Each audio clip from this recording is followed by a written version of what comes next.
What is up, fam? So today we've got a pretty cool video for you guys. I mean, it's not going to be anything too crazy, another tutorial type deal, but it's a really important one in my opinion. It's regarding leaders in bass fishing. So stick around if you guys want to learn a little bit about it. I'm going to be talking about a couple different kinds. As you guys can see, kind of got an old-fashioned thing going on right now. But yeah, guys, stay tuned. I'll go over the few different ways that I like to tie up a leader.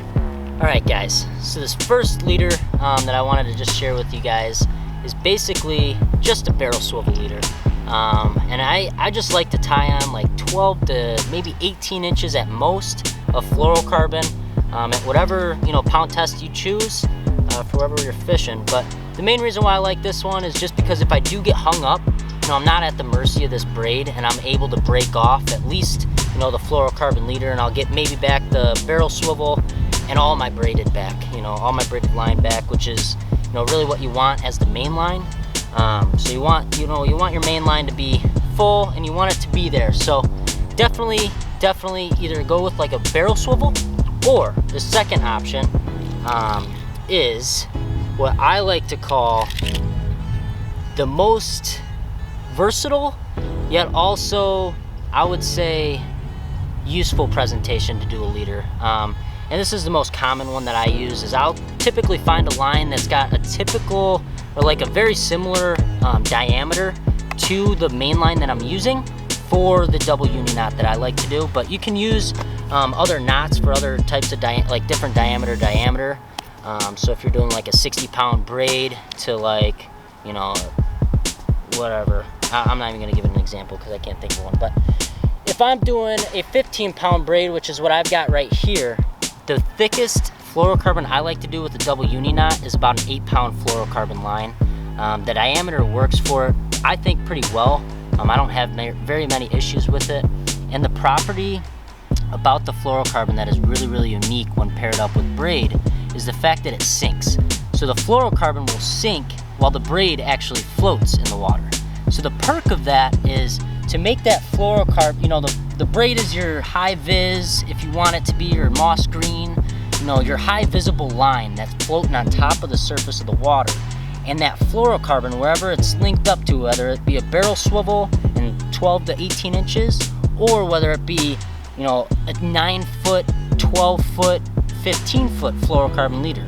And the perk of that is if you're fishing in 20 feet of water, and you've got that braided line floating right up here, and you've got, say, 12 feet of fluorocarbon line hanging down, sinking into the water column with a wacky worm on it, I guarantee you that wacky worm is going to get down to the water column where the fish are at way faster with a fluorocarbon leader, and as well as they're not going to be able to see that it's attached to a fluorocarbon leader. So it's more incognito in a way, more camouflage, and in a lot of ways that can be like a huge asset to your arsenal in tons of different ways.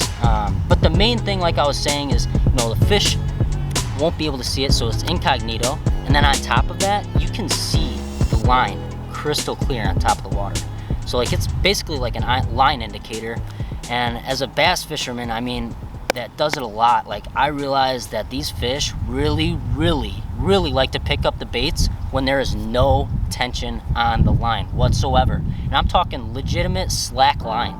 So I'm talking like this braided line is slack on top of the water floating, and you can see where that fluorocarbon sinks into the water column, and that's just dangling down there, whether it be a wacky worm, an Ed rig, whatever. And all of a sudden, this line, with no tension on it, if you're watching it, it'll pop as soon as that fish inhales that bait, or as soon as something bites it.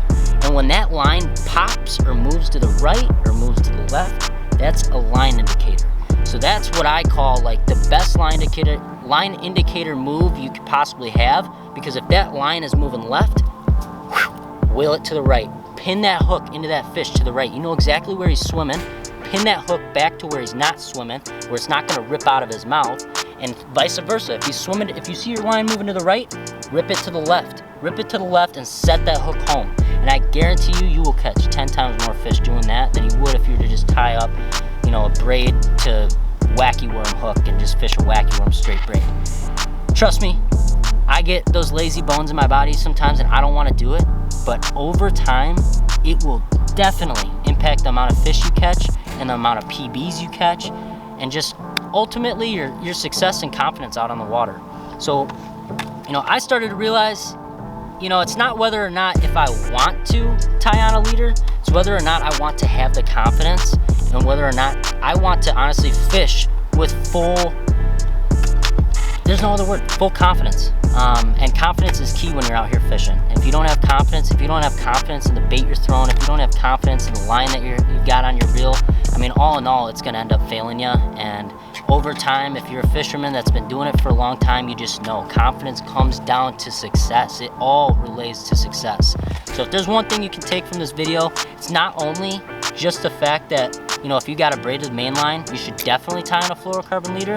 It's the fact that if you've got braided main line, you should definitely want to go out and put a fluorocarbon leader on there so you catch more fish and can also mentally prepare yourself for a confident experience out on the water. That's pretty much what it boils down to. So I hope you guys take care. Hope you enjoy this video. I'm sorry these are all tutorial videos, but you know, lately from where I'm from, Northern Illinois, I'm really not having too much success out here on the water, and I just have been having a lot of fun bringing you guys some informational stuff, and the feedback I'm getting is incredible. So thank you guys so much for the support. I appreciate every one of you. And if you guys really do like what we got going on this channel, I'd really appreciate it if you guys liked, subscribed, and told a friend about us or something. But you guys take care, and we'll see you guys next video. Yeah. Is it still on? No. No.